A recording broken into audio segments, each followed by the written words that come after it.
the heart of Kajiado South constituency lies Iltilal village. And in the center of this village is Iltilal Primary School, an institution that has sparked a zeal for education to these young ones.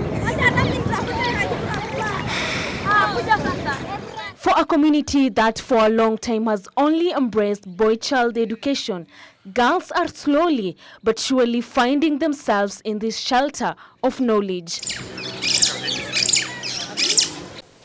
I have come to have a very good experience in my teaching career about girls. Girls can actually, if a teacher wants to be smart in terms of performance in his or her lesson or in national examinations, I've come to realize that girls' performance is about emotions, is about feelings, is about motivation. From a distance, the girls gather in groups, a depiction of what the future holds.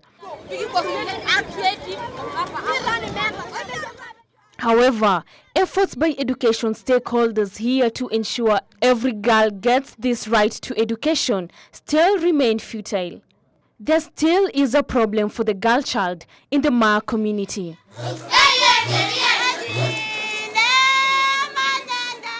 Our quest to figure out what else in the Maa community lands us to Mirik Mushinga's home, a father of 26, among them 13 daughters. Let's say, unfortunately, and although female genital mutilation (FGM) has been outlawed in the country, all the daughters have undergone this painful and damaging ritual and have also been married off. Hajaona ubaya wa kukeketaji kwa sababu hao wasichana ambao wamewakeketa wameenda kutoa maboma zao na wamekuwa wamama na wamekupata watoto na wajukuu namna hiyo. Na amefurahia kwa sababu ya hiyo. Margaret Lankeu has undergone the cut, and for her, she tells me it will remain an illusion that she would not wish to remember. She says the painful experience she cannot wish for any other girl. Mimi nilikuwa nimesoma mpaka darasa la 7. Sasa nikatoka shuleni, nikaolewa na nilikuwa nimekeketwa. Sasa kwangu mimi niko na vijana, lakini kwa ukeketaji sitaki ukeketaji iendelee tena, nataka iishe kabisa. And for a county that was formed after the successful implementation of Kenya's constitutional referendum of 2010, and that was once ranked among the marginalized areas, the practice is slowly but surely coming to an end.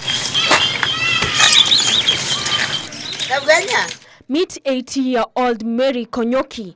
She is among the respected elders here. She regrettably confesses to having been responsible for the circumcision of hundreds of girls. Now she is reformed. She wishes that the whole community would get the same revelation and altogether stop the practice. Anaosha mzanga kabisa, naosha. Kwa nini uliacha? Imesikia mwanamke mwingine yote na mtu mwingine yote washa mbaya kuharibu. Anasikia siku hizi mimi ni kikoloni. Ni kwa rego. Nara sasa ni kwa siku hizi. As we get ready to wind up our tour of Kajiado's Iltilal village, this girl who is crumbling in pain captured our eyes from a distance. We are told this is her monthly routine. Her menses never give her peace.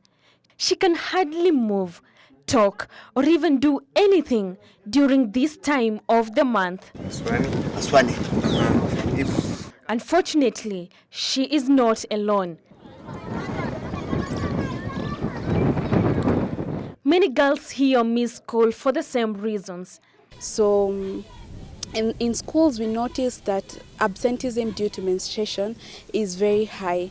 So we realize that things like the fear and the stigma that comes with menstruation, the girls would rather stay at home, finish menstruating, than come back to school. The girls themselves, and who are the victims to some of these cultural practices here, say they are not happy. They can only wish if things could be different.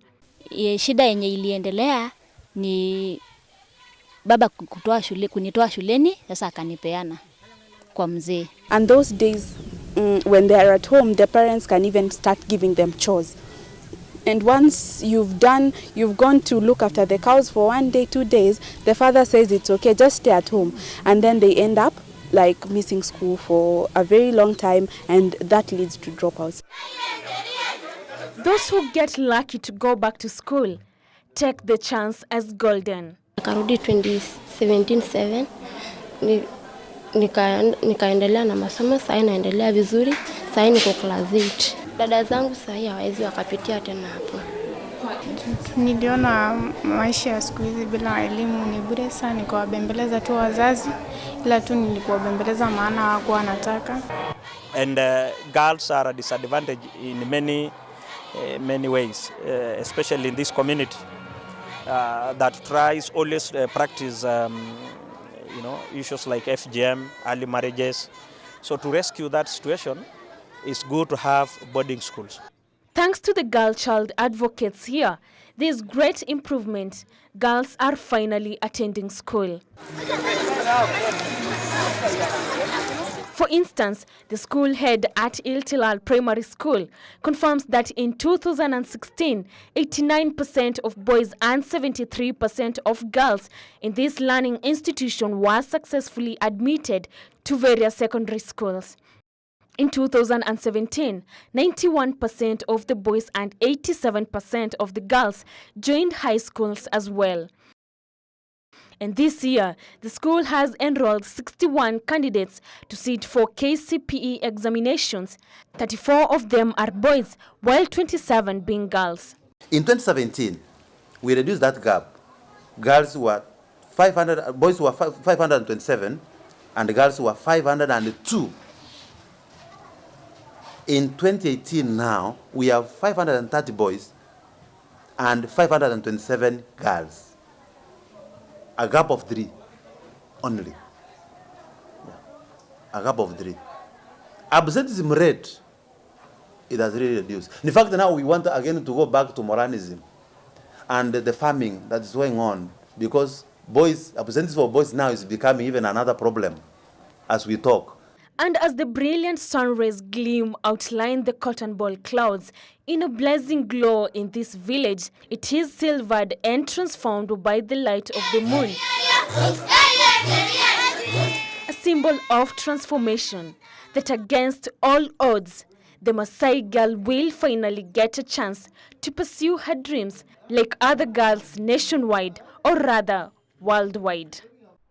While the Anti-FGM Act was passed by Parliament in 2011, some members of the Maasai community are yet to embrace it fully.